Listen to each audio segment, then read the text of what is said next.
और आपको बताऊं, हुजूर अलैहिस्सलाम की गैरत,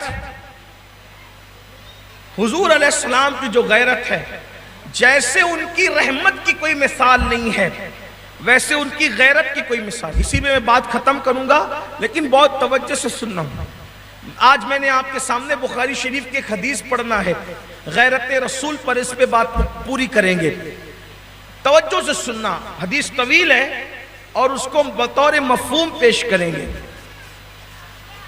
हुजूर अलैहिस्सलाम रहमत भी है अल्लाह की, और रहमतुल लिल आलमीन है, और हुजूर गयूर भी है, गैरत वाले भी हैं।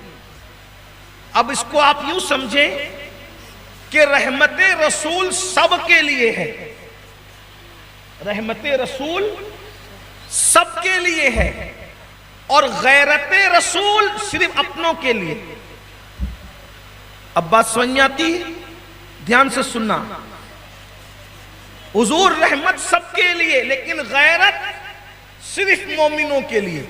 यूं समझो, ये समझो, हम भी गैरत अपनों के लिए करते हैं। जैसे मिसाल के तौर पे, आप रास्ते से जा रहे, दो बच्चों को लड़ते देखा। एक बच्चा पड़ोसी का था जो मां बहन की गाली दे रहा था, एक बच्चा आपका था जो मां बहन की गाली दे रहा था। अगर आप वाकई शरीफ हैं और शराफत आप में है, गैरत आप में है, आपको गुस्सा किस पर आएगा? किस पर आएगा? पड़ोसी के बच्चे पर या अपने बच्चे पर? अपने बच्चे पर। क्यों? गैरत हमेशा अपनों के लिए रहती है, और रहमत और प्यार सबके लिए रहता है। थोड़ी और हल्की बात कर दूं, लेकिन बात समझ में आ जाए। है हल्की, अल्लाह ना करे किसी के साथ ऐसा हो। कोई बंदा पार्क में चहलकदमी के लिए गया, एक ऐसी लड़की को देखा जो कलेमा नहीं पढ़ती, वो किसी के साथ बदकारी कर रही है, आप पर क्या असर पड़ेगा? लेकिन अल्लाह ना करे, हजार बार ना करे कि देखने वाले की बेटी है वो और कलेमा पढ़ने वाली है, तो बोलो मौत से ज्यादा बदतरीन दिन उसके लिए होगा कि नहीं होगा? क्यों? अपनी है ना। गैरत हमेशा अपनों के लिए होती है। अल्लाह के रसूल काफिरों के लिए चादर भी बिछाया, दुश्मनों के लिए चादर भी बिछाया, दंदान शहीद करने वालों के लिए दुआएं भी की, ताइफ में पत्थर बरसाने वालों की नस्लों को दुआएं दी, क्योंकि वो रहमतुल लिल आलमीन है, रहमत सबके लिए है। लेकिन गैरत, जब भी कोई उनका अपना नाफरमानी करता है तो फिर वो नाराज जल्दी होते हैं, चेहरा फेर लेते हैं। मशहूर वाकयात है, एक शख्स ने, सहाबी थे, सोने की अंगूठी पहनी, मुंह फेर लिया, सलाम का जवाब न दिया। एक हदीस है, एक साहब ने बगैर जरूरत के मकान बना लिया, पूछा किसका मकान है? फलां का। कुछ नहीं कहा, वो आए, सलाम किया, मुंह फेर ले। मुस्तफा जान रहमत में लाखों सलाम पढ़ने वालों, या नबी सलाम अलैक पढ़ने वालों, या शफी अल वरा सलाम अलैक पढ़ने वालों, अस्सलातु वस्सलामु अलैका या रसूल अल्लाह कहने वालों, हमारा तो अकीदा ये है, जब हम इधर से सलाम करते हैं तो हमारा चेहरा उनकी निगाहों में होता है। वो हमारी निगाह में रहे न रहे, हम उनकी निगाह में रहते हैं। लेकिन नाफरमानी करके सलाम पढ़ने वालों, क्या ये नहीं सोचते कि अगर नाफरमानी करके सलाम पढ़ते हो तो जैसे किसी का घर ऊंचा देखा, उन्होंने सलाम किया तो मुंह फेर लिया, कहीं आपसे भी तो मुंह ना फेरते हैं? कभी सोचा, कभी गौर किया?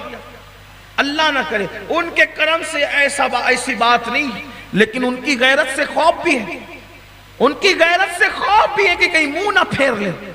हम जब सलाम करें तो वो जवाब देते हैं, हम जवाब सुने ना सुने, उनका जवाब जरूर आता है। बहुत सी चीजें ऐसी जो हमें सुनाई नहीं देती, लेकिन हकीकतें अपनी जगह है। जब सलाम किया, मुंह फेर लिया, दूसरी तरफ से आए वो सहाबी, मुंह फेर लिया, जवाब नहीं दिया सलाम का। उनकी गैरत अपनों के लिए। रहमत का दरिया जोश में हो तो अब्दुल्ला इब्न उबई जैसे रईसुल मुनाफिकीन को भी मरने के बाद अपना जुब्बा पहना दे, और जब अपनों के लिए गैरत करें तो ऊंचा मकान बनाने पर भी मुंह फेर लें। इधर से आते तो मुंह फेरते, उधर से आते तो मुंह फेरते। जब मैं यहां पहुंचता हूं तो मुझे यह लगता है कि या अल्लाह, कितनी नाफरमानी कर रहे हैं हम। मर के कब्र में जाएंगे और वो बचाने के लिए आएंगे, और तब उन्होंने मुंह फेर लिया तो क्या हो। कभी सोचा घरों की टीवियों में क्या चल रहा है, सीरियलों के नाम पे क्या देख रहे हो। अपनी बेटियां बेपर्दा घूम रही है, कोई एहसास है हुजूर के दिल का। घर की औरतें बेपर्दा घूम रही है, कोई एहसास है हुजूर के दिल का। मरना है, अगर उन्होंने मुंह फेर लिया तो कहां जाओगे। उनकी गैरत है। तवज्जो तो करो, ध्यान तो दो। क्या कुछ नहीं करते, लोगों के सामने वली बनते हो और तन्हाइयों के अंदर शैतान का नंगा नाच। इससे बढ़कर भी फिर मुनाफिकत का कोई नाम है तो बताओ, किस चिड़िया का नाम मुनाफिकत है। सामने कुछ और अंदर कुछ और, इसी को तो मुनाफिकत कहते। अगरचे मैं इसको मुनाफिकत एतिकादी नहीं कह रहा हूं, लेकिन बहरहाल ये सिफतें मुनाफिकीन तो है। क्या कर रहे हैं हम, हमारी जिंदगी क्या कर रही है। आइए, जब इधर मुंह फेरा, वो सहाबी ने किसी से पूछा, जाने कायनात नाराज क्यों है। तो किसी ने कहा कि तुमने ऊंचा घर बना दिया ना, बिला जरूरत घर बनाने पे हुजूर नाराज होते हैं। ये भी एक बात, बिला जरूरत घर बनाने पे भी नाराज। मैं समझता हूं कि शायद आज इसको अहले तकवा कहलाने वाले भी गुनाह नहीं जानते। आज इसको गुनाह नहीं जाना जाता। ये शराब, जुआ, सट्टा, सूद, जिना, ये तो बहुत बदतरीन दर्जे के गुनाह हैं। आप गौर तो फरमाएं, सहाबी रसूल ने बिला जरूरत घर बनाया है और हुजूर ने चेहरा फेर लिया है। आज के माशरे में तो इसको कोई गुनाह समझता भी नहीं है। गौर फरमाएं, हदीस पाक में एक मकाम पर फरमाया, अल्लाह रब्बुल इज्जत जिसके माल को जाय करवाना चाहता है, फिर वो बिला जरूरत मकान बनाता है। जरूरत के तहत 5 मंजिला बनाइए, 10 मंजिला जरूरत है।